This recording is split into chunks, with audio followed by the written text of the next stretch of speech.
بسم اللہ الرحمن الرحیم۔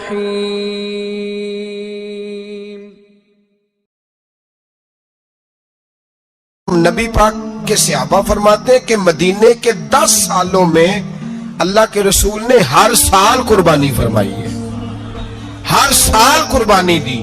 اور جس سال حضور حج کرنے گئے اس سال اللہ کے نبی نے 63 اونٹ ذبح فرمائے۔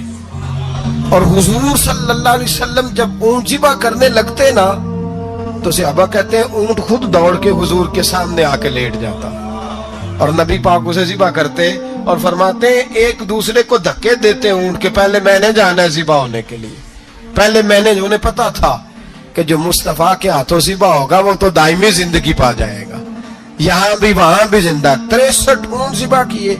ایک اونٹ میں کتنی قربانیاں ہوتی ہیں؟ 7۔ اب 63 کو 7 سے ضرب دو گے تو کتنی بنے گی؟ اور پھر نبی پاک صلی اللہ علیہ وسلم نے 10 سال مدینہ منورہ میں قربانی دی، ہر سال۔ اب وہ 63 اونٹ، ایک اونٹ میں 7 قربانیاں، ہر سال 11 قربانی۔ اور مولا علی شیر خدا فرماتے ہیں نبی پاک 2 قربانیاں دیتے۔ میں نے کہا حضور 2 جانور ذبح کر رہے ہیں آپ، تو حضور نے فرمایا ایک میری طرف سے، ایک میری امت کی طرف سے، غریبوں کی طرف سے۔ اور حضرت علی کو حضور نے وصیت فرمائی تو 2 دیا کرے گا۔ یا رسول اللہ صلی اللہ علیہ وسلم میں غلام ہوں، خادم ہوں۔ حضور نے فرمایا علی ایک تو نے اپنی دینی ہے، ایک میری طرف سے دینی ہے۔ 2 قربانیاں۔ مولا علی نے بھی ساری زندگی 2 قربانیاں دی۔ حضرت علی بھی مال کے نصاب نہیں تھے، اپنا مکان ہی نہیں تھا، کوئی کاروبار نہیں تھا، کئی دن فاقے رہتے تھے، پر قربانیاں کتنی دیتے تھے؟ 2۔ ہمارے پاس ویسے اگر سسرال میں، میکے میں، کزنوں میں کچھ شادی ہو جائے تو 50-60 ہزار کا خرچہ برابر ہے، وہ پکا ہے۔ اور قربانی کی باری غریب ہو گئے، سارے غریب ہو گئے، کہتے نہیں یہاں مشکل ہے۔ او خدا کے بندے، اللہ کے ساتھ تجارت کر، اس کے رستے میں 1 دے گا، رب تجھے 70 گنا اضافہ کے ساتھ عطا فرمائے گا۔ قربانی مال کے نصاب پہ ہے۔ کوشش کیا کریں کہ اللہ کے رستے میں جب دینا ہو پھر لیت و لالہ سے بچیں، خوبصورت جانور لائیں۔ جن کو اللہ نے توفیق دی ہے ان کے لیے نصیحت ہے، جن کو اللہ نے توفیق دی۔ میں نے اپنے حضرت صاحب کو دیکھا ہے، وہ کہتے تھے کئی جانور اللہ نے بڑا نوازا ہے، کہتے ایک میرا ہے، ایک میرے ماں کا، ایک میرے باپ کا ہے، ایک میرے فلاں استاد صاحب کا، ایک میرے پیر صاحب کا ہے۔ یہ جانور غوث اعظم جیلانی کا نام کا دے رہا ہوں۔ اور پھر ایک بڑا خوبصورت جانور بندہ ہوتا اور حضرت خود ان کو چارہ ڈال رہے ہوتے، تو حضور یہ کیا ہے؟ فرمانے لگے یہ میں رسول اللہ کے نام پہ قربان کروں گا، یہ نبی پاک کے نام پر قربان کیا جائے گا۔ جن کو اللہ نے حیثیت دی ہے وہ کوشش کریں اپنے محبوب کی طرف سے بھی قربانی کریں، نبی پاک کے نام کی قربانی دے۔ خوبصورت سا جانور پیارا، پھر اس کی خدمت ہو، پھر اس کی قربانی دی جائے اور نبی پاک کے نام پر قربانی دی جائے۔ حضور نے خود وصیت فرمائی حضرت ابو بکر صدیق کو، قربانی بڑا حسین عمل ہے۔ اور میرے نبی پاک صلی اللہ علیہ وسلم نے ناراضگی بھی فرمائی، ذرا خوگر حمد سے تھوڑا سا گلا بھی سن لے۔ میرے حبیب نے فرمایا جو طاقت کے باوجود قربانی نہ کرے وہ ہماری عیدگاہ میں عید کی نماز پڑھنے نہ آئے، وہ نہ آئے۔ اور یا رسول اللہ جو کرے گا، فرمایا قربانی کے جانور کا خون کا قطرہ بعد میں زمین پہ گرے گا، اللہ اس کے سارے گناہ پہلے معاف فرما دے گا، اللہ اس کے سارے گناہوں کو بخشے گا۔ قربانی کریں، خوبصورت انداز میں کریں، اللہ کی رضا کے لیے۔ بزرگوں نے لکھا ہے 3 حصے کرو گوشت کے، ایک گھر میں رکھو، ایک رشتہ داروں میں بانٹو، پڑوسیوں میں بانٹو، اور تیسرا فقط غریبوں کو دو۔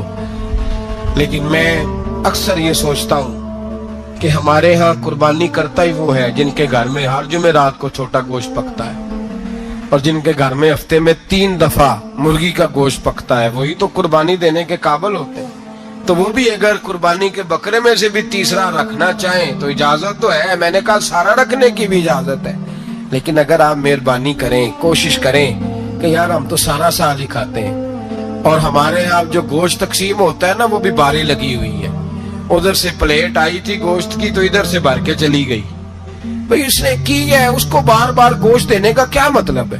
آپ یہ دیکھیں عزیزوں میں، رشتہ داروں میں، اور میں اگر تھوڑا سا آپ کی توجہ کرانے میں کامیاب ہو جاؤں تو سفید پوش لوگوں کو دیکھیں.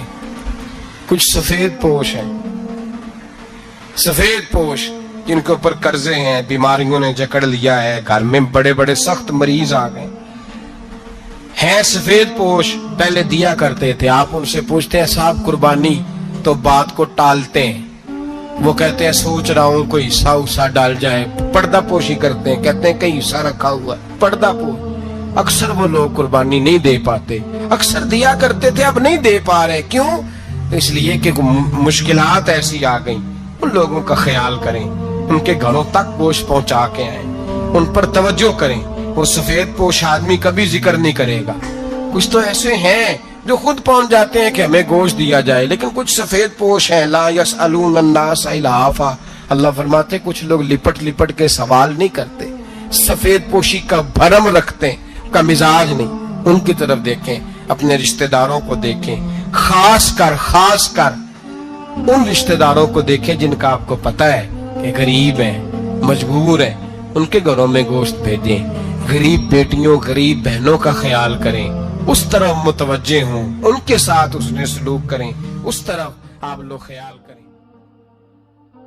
اللہ تبارک و تعالی نے قرآن مجید میں نبی رحمت علیہ الصلاۃ والسلام سے فرمایا ہے کہ اے محبوب علیہ السلام، بے شک ہم نے آپ کو خیر کثیر عطا فرمائی ہے. انا اعطیناک الکوثر، محبوب ہم نے آپ کو خیر کثیر دے دی. اب آپ اس کے جواب میں یہ کریں کہ فصلی لربک، اپنے رب کے لیے نماز پڑھیں، وانحر اور قربانی کریں. نماز پڑھیں اور قربانی کریں. ان شانیک هو الابتر، آپ کا جو دشمن ہے وہ بے نام و نشان رہے گا. آپ کا دشمن. قربانی شعار اسلام میں سے ہے. قربانی اللہ کو بڑی محبوب ہے. نبی رحمت علیہ السلام نے فرمایا 10 ذی الحج کو جو عمل اللہ کو سب سے زیادہ پسند ہے. ظاہر ہے 10 ذی الحج کو لوگ نماز بھی پڑھتے ہیں عید کی، اور فجر کی نماز بھی پڑھتے ہیں، ذکر بھی کرتے ہیں، عبادت بھی کرتے ہیں، بہت سارے کام کرتے ہیں. لیکن حضور علیہ السلام فرماتے ہیں کہ اللہ کو 10 ذی الحج کو جو کام سب سے زیادہ پسند ہے وہ خون بہانا ہے، جانور کو ذبح کرنا ہے. نبی پاک صلی اللہ علیہ وسلم نے اپنے غلاموں کی دلچسپی پیدا فرمائی ہے قربانی کے ساتھ، شوق اور ذوق کا ذکر فرمایا ہے. کچھ کام ایسے ہوتے ہیں جو کسی کی غیر موجودگی میں بھی ہو جاتے ہیں، لیکن نبی پاک صلی اللہ تعالی علیہ وسلم نے حضرت فاطمہ الزہرا رضی اللہ تعالی عنہ سے فرمایا کہ فاطمہ ادھر آؤ، یہاں میرے پاس کھڑی ہو جاؤ. یا رسول اللہ کیا ہونے لگا ہے؟ فرمایا میں تمہارے قربانی کے جانور کو ذبح کرنے لگا ہوں. قریب کھڑا کر کے حضرت فاطمہ کو حضور نے ذبح فرمایا. میں اکثر یہ بات آپ احباب سے عرض کرتا رہتا ہوں کہ نبی کریم علیہ السلام کے کاشانہ نور پہ 2 3 مہینے تک کھانا نہیں پکتا تھا، لیکن قربانیاں اللہ کے رسول ہر سال 2 دیا کرتے تھے. کھانا 2 مہینے نہیں پکا اور قربانیاں 2، اور 2 قربانیاں دے کے حضور فرماتے ایک میری طرف سے ہے، ایک میری امت کی طرف سے ہے. مولا کائنات شیر خدا حضرت علی المرتضیٰ رضی اللہ تعالیٰ عنہ گھر میں فقر رہتا تھا. 3 دن امام حسن اور حسین 3 دن بغیر سحری اور افطار کے کھجور اور پانی کے ساتھ روزہ رکھتے تھے، کھجور اور پانی کے ساتھ روزہ کھولتے تھے. پر قربانیاں مولا علی ہر سال 2 دیا کرتے تھے. ہمارے ہاں لوگ سارا سال خوشحال رہتے ہیں اور بڑی سے 10 دن پہلے تنگ دست ہو جاتے ہیں. جو 5 لاکھ روپیہ بیٹے کی شادی پہ خرچ کر لیتا ہے پتہ نہیں کہاں سے لاتا ہے. اگر اس کو پتہ چل جائے کہ یہاں ایک پلاٹ سستا مل رہا ہے تو پھر پتہ نہیں کہاں سے ادھار اٹھا لاتا ہے. لیکن جب معاملہ قربانی کا آتا ہے پھر لوگ تنگ دستی کا اظہار کرتے. یاد رکھو جب بندہ رب کریم کے راستے میں دیتا ہے، حضور علیہ السلام نے فرمایا تھا حضرت اسماء سے کہ کہ تو اللہ کے راستے میں بے حساب خرچ کر، رب بھی تجھے بے حساب ہی عطا فرمائے گا۔ قربانی کے لیے شوق پیدا کریں، ذوق پیدا کریں اور دلچسپی پیدا کریں۔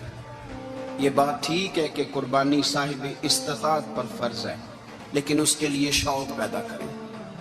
ایک ہے قربانی کرنا، پھر ایک ہے قربانی کے گوشت کو تقسیم کرنا۔ قربانی کا سارا گوشت گھر میں رکھنا جائز ہے، اور جب تک آپ کا دل کرے آپ وہ گوشت کھائیں، شریعت آپ کو منع نہیں کرتی۔ لیکن میرا یہ سوال ہے کہ قربانی ظاہر ہے وہی لوگ کرتے ہیں نا جن کے پاس طاقت ہوتی ہے، تو سارا سال گوشت کھاتے ہیں، تو مطلب سارا سال اگر آپ گوشت کھا رہے ہیں تو پھر آپ مہربانی فرمائیں، یہ تو اللہ کے راستے میں ہے تو کوشش کریں یہ تقسیم ہو جائے۔ کچھ لوگ شاپر لے کے گوشت لینے آ جاتے ہیں، ان تک میرا یہ پیغام ضرور پہنچائیں کہ ان کے لیے سوال کرنا جائز ہی نہیں۔ شریعت یہ کہتی ہے کہ جس کے گھر میں ایک وقت کا کھانا موجود ہو، صبح کا اس کے گھر میں کھانا موجود ہے ایک ٹائم کا، اس بندے کے لیے کسی کے سامنے ہاتھ پھیلانا جائز ہے۔ اتنا بھوکا آدمی کہ جس کے پاس اب کھانا ہی نہیں ہے ایک وقت کا بھی، وہ سوال کر سکتا ہے۔